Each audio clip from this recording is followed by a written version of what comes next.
Saludos una vez más y sean bienvenidos a Hablemos de Salud. Yo soy el periodista y moderador de este espacio, Isaac Rosado. Agradecido siempre por su sintonía, ya sea que nos sintonice desde el trabajo, la casa, en la calle, donde sea que usted se encuentre. Gracias, porque ya sea que esté a través del Facebook Live o a través de las ondas radiales, siempre es un placer. Y buscamos aclarar esas dudas que ustedes tienen sobre X o Y condición o enfermedad y de igual los tratamientos que existen, si alguno, para poder atenderlas. Ustedes saben, y si no, se enteran ahora con nosotros, que febrero es el mes de la prevención y el manejo de los síntomas del corazón. Por ello nos pareció súper pertinente e importante atender este tema con el doctor y cardiólogo Teodosio Rucabado. Doctor, gracias por acompañarnos. Gracias por invitarme, estoy contento de estar aquí con toda tu audiencia. Así mismo es, doctor. Usted lleva ya varios años dentro del campo de la cardiología. Yo creo que es una pregunta indiscreta, porque si tuviese cuántos años tengo en el campo de la cardiología, pues podría ser, pero tengo bastantes años. No se van sumando los años y las experiencias, pero me llama mucho la atención, doctor, y sé que usted es el profesional pertinente para hablar de los temas que hemos estado atendiendo anteriormente, pero que queremos también repasar con usted. Y estamos hablando del corazón y las enfermedades cardiovasculares. Doctor, ¿cuáles son esas enfermedades cardíacas que existen? Y si pudiera brevemente definirlas cada una. Voy a empezar por decir que el corazón tiene varios componentes. Perfecto. A veces, como un carro, ¿verdad? Tiene un componente eléctrico y ahí vienen las arritmias, se puede ir muy rápido, muy lenta, puede no producir el estímulo eléctrico como tiene que ser, que se llaman los bloqueos. Tiene las válvulas es lo que controla el paso de la sangre a través de las cámaras del corazón y cuando se expulsa del corazón al cuerpo por medio de la válvula aórtica. Y tiene también el motor, que es el músculo del corazón. Por lo tanto, cualquier cosa que afecte cualquiera de esas tres componentes, pues puede darnos un síntoma cardíaco. Okay. Y entonces, dentro de esos síntomas cardíacos, doctor, ¿cuáles son entonces los que se pudiese experimentar algún paciente? Bueno, vamos por partes. Lo primero es, si el corazón no bombea bien, que empezamos a decir que es un fallo cardíaco, insuficiencia cardíaca, pues esos pacientes pueden demostrar falta de aire. Falta de aire al caminar porque el corazón no bombea lo suficientemente eficiente. Falta de aire al dormir porque si no bombea suficiente y se acumula agua hacia atrás en los pulmones, por el día por gravedad está abajo, pero una vez se acuesta, sube y esos pacientes desarrollan una palabra fina de esa que nosotros usamos, se llama ortopnea, que es que necesitan tener varias almohadas para dormir porque si duermen muy bajito, lo que nosotros decimos en español flat, pues se asfixian o a veces están durmiendo y se despiertan de noche buscando aire que tienen que sentarse. Los pacientes que tienen enfermedad en las coronarias, que las coronarias es lo que suple el oxígeno a las células del corazón, al músculo. Esa es la gasolina para que ese músculo, para que ese motor bombee. Si no le llega suficiente oxígeno, sangre con oxígeno, porque está una de las arterias bloqueadas, pues puede empezar a darle dolor de pecho. Si uno tiene algún tipo de arritmia, ya sea muy rápida, muy lenta, depende. Las muy rápidas, porque uno siente las palpitaciones que las personas dicen, aunque es normal tener palpitaciones hasta cierto nivel, nadie tiene un ritmo completamente regular, todo el mundo tiene su palpitación de vez en cuando, pero si es muy rápido puede sentir falta de aire, puede sentir mareo, y si baja demasiado, pues puede sentir mareo porque no está llegando la suficiente sangre al cerebro. O sea que cualquiera de estas modalidades pueden dar esos síntomas, y si las válvulas no cierran bien, el corazón no bombea bien, podemos sentir los síntomas de fallo también. ¿Hay alguna de esas modalidades, doctor, que predomine más que las otras, por lo menos en la población puertorriqueña? En los países desarrollados, yo sé que nosotros decimos que estamos en Macondo cuando se habla en política, pero en realidad, en el sentido de salud, está un país desarrollado en la enfermedad de coronaria. Y ahí tenemos que ver los factores de riesgo que llevan a la enfermedad de coronaria y cómo modificarlo o reconocerlo. Entonces, ¿cómo se realiza? Si hay algún paciente, doctor, que tenga alguna sospecha de que esté padeciendo del corazón, ¿cuáles entonces son los primeros análisis o pruebas que se realizan para entonces descartar o aclarar y diagnosticar? Mira, la primera prueba es una prueba que tiene más de 100 años de haberse descubierto. Se empezó al final de los 1890, principios de 1900, que es el electrocardiograma, que es un registro eléctrico de la actividad del corazón. Entonces uno lo ve cómo va pasando ese estímulo eléctrico del atrio, que son las cámaras de arriba, al ventrículo, que es la cámara de abajo, y uno ve que tiene que haber una secuencia y una frecuencia. Una frecuencia, se dice que de 60 a 100, ¿verdad?, son los latidos del corazón. Hay personas que toleran latidos mucho más bajitos sin síntomas, pero hay una frecuencia y por el electrocardiograma uno puede detectar. También nos ayuda a detectar, además de arritmia, si hay cambios que sugieran enfermedades de las coronarias, tales como infarto. El primer diagnóstico de infarto, llega el paciente con un historial, casi siempre es de dolor de pecho opresivo, y se hace un electrocardiograma inmediatamente. Un electrocardiograma se debe hacer en los primeros 10 minutos de llegar a una sala de emergencia. Y ahí, si es un infarto grande, que nosotros llamamos con elevación de onda ST, pues vamos a verlo inmediatamente. Hay otros estudios que se pueden hacer después, pues, como el ecocardiograma. Y el ecocardiograma tiene otras variantes dentro del mismo estudio que se llama Doppler, que no solo vemos las válvulas, el corazón, cómo está contrayendo, medimos la contracción. El corazón no bombea toda la sangre que tiene adentro porque se queda vacío, bombea 1%. Y por eso le dicen, ¿cuál es tu fracción de eyección? Si tiene más del 50%, estamos en el lado seguro. Okay. Si está menos de eso, pues ya sabemos que estamos faltando en la función de ese corazón. El ecocardiograma, con la técnica Doppler, podemos hasta medir, estimar cuánto tienen las válvulas de abrir, si la área que tienen es adecuada o no. Tenemos también la prueba de ejercicio, que en realidad es coger ese corazón y lanzarle un reto a ver si vemos cambios o síntomas cuando hace la prueba de ejercicio. Y tenemos los Holter, que son las maquinitas que se le ponen, que ahorita estamos hablando aquí, que nos van a sustituir, ¿verdad?, los artefactos que tenemos ahora, porque como algunos relojes que te pueden coger un electrocardiograma, claro. Pero el Holter mide los latidos, los recoge por 24 horas para ver si hay arritmias, bloqueos, o si hay algún cambio que sea sugestivo de alguna condición. Y entonces, conociendo ya cómo son las pruebas, ¿cuáles son las principales causas, doctor, que entonces generan o provocan las enfermedades cardíacas? Yo soy un cardiólogo de adultos, ¿verdad? Okay. Obviamente, las que son congénitas casi siempre lo diagnostica el cardiólogo pediátrico. Okay. Hoy en día tenemos una cardióloga que es especialista de enfermedad congénita en adultos en Puerto Rico por fin. Pero las cosas que hay que ver son los factores de riesgo. Okay. Hay 3 factores de riesgo que tú no puedes cambiar, que los heredaste o naciste con ellos, y es la edad. Aunque te hagas cirugía plástica, sigues teniendo la misma edad. Es el sexo, aunque te cambie el sexo de eso, pero ya el nivel genético cuando naciste te confiere. Los varones empezamos a tener más riesgo cardiovascular después de los 45 años y las mujeres después de los 55.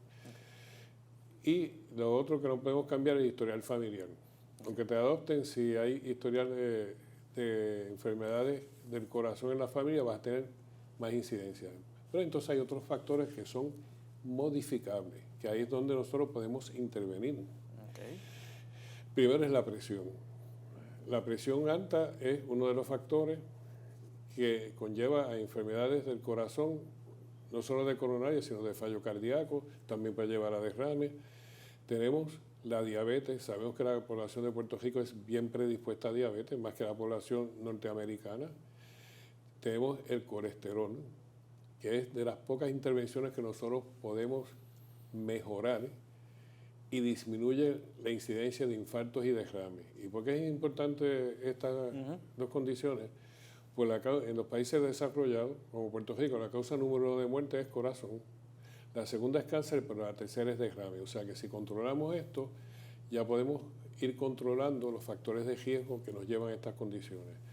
El otro condición que hoy en día se ha controlado bastante, pero todavía falta, es el tabaquismo, o el cigarrillo, el fumar. Entonces, hay otras condiciones que nos van a ayudar, pero no son unas condiciones tan directas, pero nos van a ayudar. Es la dieta, el ejercicio. El ejercicio no cura, y quiero llevar esto, previene. Si usted quiere mantener una buena salud cardiovascular, no empiece a hacer ejercicio a los 55 años después que le dio un infarto. Claro. Ya es muy tarde. Tiene que empezar desde antes. El ejercicio no solo mejora la condición física, puede subir el colesterol bueno, no baja el malo, que es otra cuestión que las personas tienen un concepto equivocado, pero sube el colesterol bueno y nos pone en mejor condición física. Claro. Doctor, ahí usted dio varios puntos bien interesantes dentro de los ejercicios. ¿Cuál entonces pudiese ser la recomendación de ese periodo que se realice diariamente, una hora, media hora? Se recomienda media hora, pero obviamente si usted no está haciendo ejercicio, usted empéguese con lo que pueda. Claro. Los ejercicios que se recomiendan usualmente son aeróbicos. ¿Qué es aeróbico? Que a lo largo de la fibra muscular está cambiando todo el tiempo. Caminar, bicicleta, nadar, tenis. Los anaeróbicos son los que quieren hacer la gente, ¿verdad? De hacer las pesas y para echar molleros, etcétera. Eso uno se ve lo más bien, pero no te da condición física ni te mejora la salud cardiovascular. Importante. Y debe ser por lo menos 5 veces en semana. No como yo, que yo era atleta de weekend. Los weekends hacía de todo, pero en la semana no hacía de nada. Y ahí es que donde tenemos que enfatizar, ¿verdad? Claro. ¿Qué es lo más que yo recomiendo? Caminar. Okay. ¿Por qué? Porque papá Dios nos hizo para caminar. Tenemos piernas, no tenemos aletas, no tenemos las patas de los caballos para correr. Pues caminar. Y si caminamos 5 veces a la semana y logramos hacerlo media hora y hacerlo en horas frescas, porque no es para que se deshidrate. Hacerlo antes de las 8:30 de la mañana o después de las 5 de la tarde. Claro. Ahora bien, doctor, también captó mi atención el área de fumadores. Tenemos ahora mismo también una población de adultos, jóvenes adultos y adultos mayores que recurren a los vaporizadores. ¿Son igual de dañinos que los cigarrillos regulares, doctor? Yo te diría que en un sentido que se están vendiendo los elementos para usar el vaporizador sin que se midan. Porque cuando eran cigarrillos desechables en compañía desechables, pues eran quizás un poquito menos, pero lo que están usando ahora lleva una condición que se llama popcorn lung, o sea, un pulmón de popcorn, y definitivamente no, o sea, usar eso no disminuye el riesgo cardiovascular y puede aumentar el riesgo de enfermedad pulmonar si no se usa, o sea, de la forma que están usando y estas no están regulados. Claro. Por FDA ni por nadie, y yo creo que son igual o más dañinos. Wow, qué fuerte. Y vemos, es bastante preocupante y lo hemos estado viendo que se mantiene con ese mismo uso y en el cual pues puede desembocar en consecuencias muy negativas. Doctor, entonces destacaba también usted el infarto. ¿Cómo entonces se pudiese determinar que una persona sufrió de un infarto o derrame? Ok. Vamos con el infarto, que está más relacionado conmigo, claro. Porque el otro también. El infarto usualmente son 3 cosas que vamos a ver. Síntomas. ¿Cuál es el síntoma de infarto? Usualmente es dolor de pecho. Okay. Puede ser cualquier tipo de dolor de pecho, pero el más diagnóstico es cuando es opresivo. Uno siente como que tiene un elefante en el pecho. Hay personas que no tienen ese tipo de dolor y sí pueden tener infarto. La segunda parte, pues, se debe ir a una sala de emergencia porque es donde le van a hacer unas enzimas. ¿Qué son las enzimas? Son unas sustancias que están en la sangre en muy poca cantidad, pero si hay daño al corazón, alguna célula del corazón, eso sube de la cantidad que debe ser y eso se mide y eso es bien sensitivo para saber si ha habido un daño al corazón. Y lo otro es el electrocardiograma. Como le dije, el electrocardiograma es lo primero que se puede hacer, que en 10 minutos o menos de 10 minutos de llegar se debe haber hecho, y ya con ver eso nada más sabemos si tiene un infarto transmural o con elevación de CT, que son los que hay que llevar enseguida a sala de cateterismo para tratar de abrirlo. Okay. ¿Cuál es la diferencia dentro de estos tipos de infartos destacados? Ok. Cuando se llama un infarto con elevación del segmento ST, eso quiere decir que ese músculo a nivel de todo el grosor del corazón está a riesgo de morir o está muriendo. Si lo abrimos dentro de 90 segundos, se puede hacer que se evite ese daño a ese músculo. Pues si el músculo muere, pues no bombea bien. Acuérdense que este es el motor. Exacto. Si usted ese motor lo daña y de 8 cilindros se quedó en 4, mira, va a pistonear. Exacto. Si sobrevive, ¿entiende? Exacto. Y por eso es la diferencia. El otro tipo de infarto, aunque sigue siendo peligroso, pero no tiene esta urgencia de tiempo para llevarlo en 90 minutos. Cuando se digo en 90 minutos es que no importa si es de madrugada, si es a las 12 del mediodía, a la hora que sea, es el tipo de infarto que se llama con elevación de CT se debe hacer inmediatamente. Okay. Doctor, ya cuando se cae dentro de una enfermedad cardíaca, ¿no hay vuelta atrás? Es que yo lo veo desde otro punto de vista. Okay. Lo veo, no es que haya vuelta atrás. Cuéntame. Se puede estabilizar. Okay. Hay personas, ¿verdad?, que ahorita ya menciona fracción de eyección, que es lo que debe ser 50% más. Si estos pacientes hay una combinación de medicina, que hoy en día hay 4 para cuando la fracción de eyección está reducida. Hay otro tipo de fallo que es con fracción de eyección normal, y esos son otros 20 pesos, como dirían allá en mi pueblo. Pero cuando es con fracción de eyección reducida, si se usa las enzimas que inhiben la convertasa de angiotensina, o lo que se llama ACE inhibitor, o una medicina nueva que combina sacubitril con un ARB, se usan betabloqueadores, se usa antagonistas de los mineralocorticoides y se usa una medicina que se hizo para la diabetes, que hace orinar azúcar, pero se ha visto que mejora la función del corazón y disminuye. Esos pacientes, yo diría que entre el 80 y el 90% cuando se empiezan en estas terapias mejoran su fracción de eyección y aunque tienen que seguir tomando medicina, pueden hacer una vida normal. Mientras más evitemos el daño, todo como los casos, si chocó, a veces se puede arreglar, a veces pérdida total. Okay. Pero uno quiere evitar eso. Claro. Pero si se llega a ese punto, hay formas que muchos de los pacientes podemos hacer que vuelvan a una vida normal. Claro. Doctor, ya entonces si un paciente tiene sospecha de estar padeciendo de alguna enfermedad cardíaca o si una persona tiene 65 años o más, ¿cuándo es lo recomendable de acudir a un profesional como usted, cardiólogo, para que entonces pueda hacerse los debidos análisis? Yo diría que si hay cualquier síntoma, pero yo quiero hacer énfasis que lo primero es prevención. Nosotros contamos con un montón de médicos primarios. Cuando usted está en un Advantage, CMS, ¿verdad?, que es la compañía matriz de Medicare, ponen una regla precisamente para disminuir los eventos cardiovasculares y cerebrovasculares, que me preguntaste, eso no te lo contesté. Un evento cerebrovascular, lo que nosotros llamamos un derrame. Usualmente el paciente, si tiene un bloqueo de una arteria que va al cerebro, esa área del cerebro deja de funcionar las partes que controla del cuerpo. El cerebro controla casi todos los movimientos y si uno ve que no puede hablar, que no puede mover un brazo, etcétera, eso es un derrame, ¿verdad? Pero en realidad no solo es un accidente cerebrovascular, es un bloqueo de una arteria de las que va al cerebro y se debe atender también inmediatamente. Pues, vamos a lo que me preguntaste.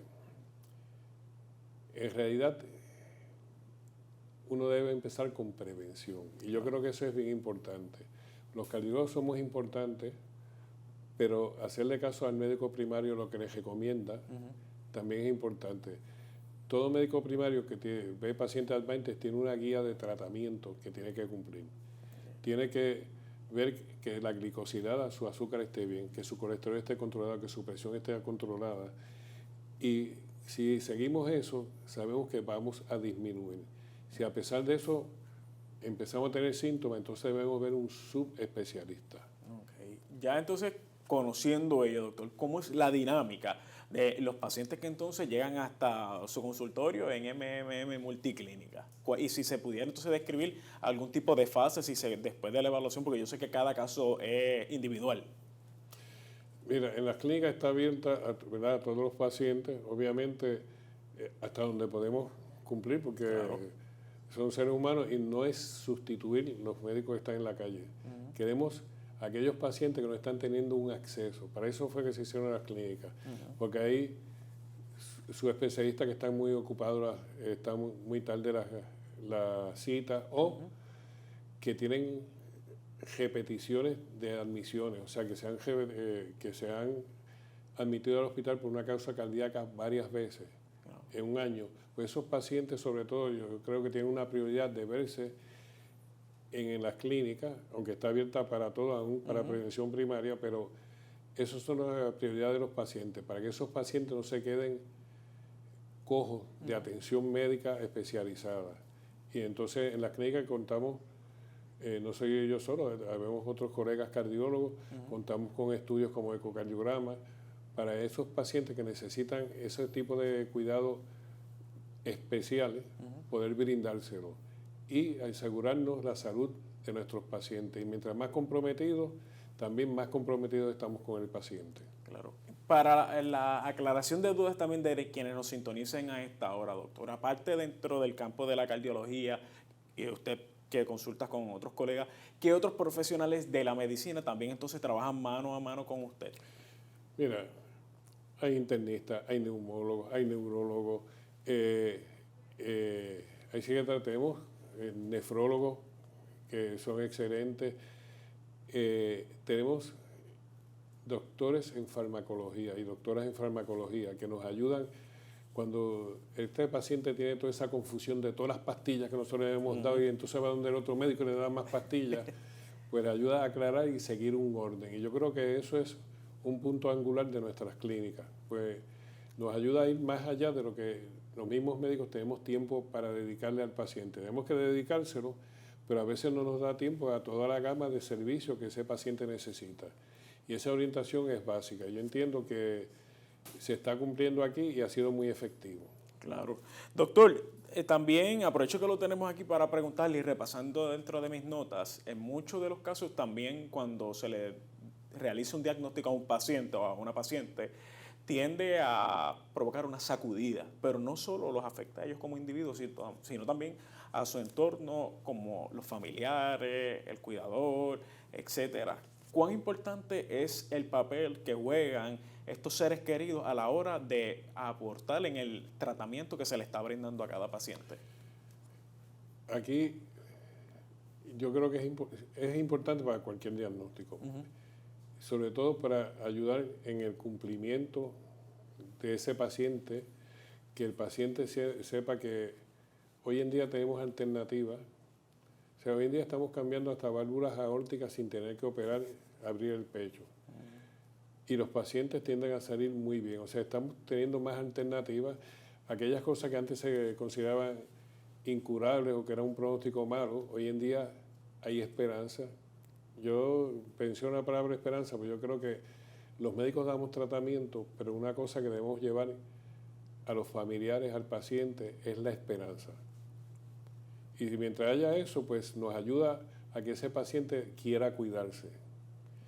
Y hoy en día, pues, hemos venido desde, yo diría, la prehistoria, a una parte que está avanzando, nos queda mucho todavía por mejorar, porque obviamente lo que uno quisiera es que nadie padeciera, nadie muriera de estas condiciones, pero eso en este momento no es una meta real, pero hemos mejorado mucho y yo creo que todo el apoyo familiar y el apoyo de todos los que trabajan en las clínicas y en las oficinas privadas, todo el mundo, que el paciente tiene es esencial para que ese paciente se sienta que es atendido y sienta que ellos son importantes.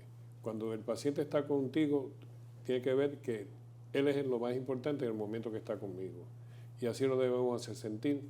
Y si lo hace, entiendo que le ayuda a que se cuide mejor, porque entiende que si él vale, pues debe cuidarse. Así, muy importante recalcar esto.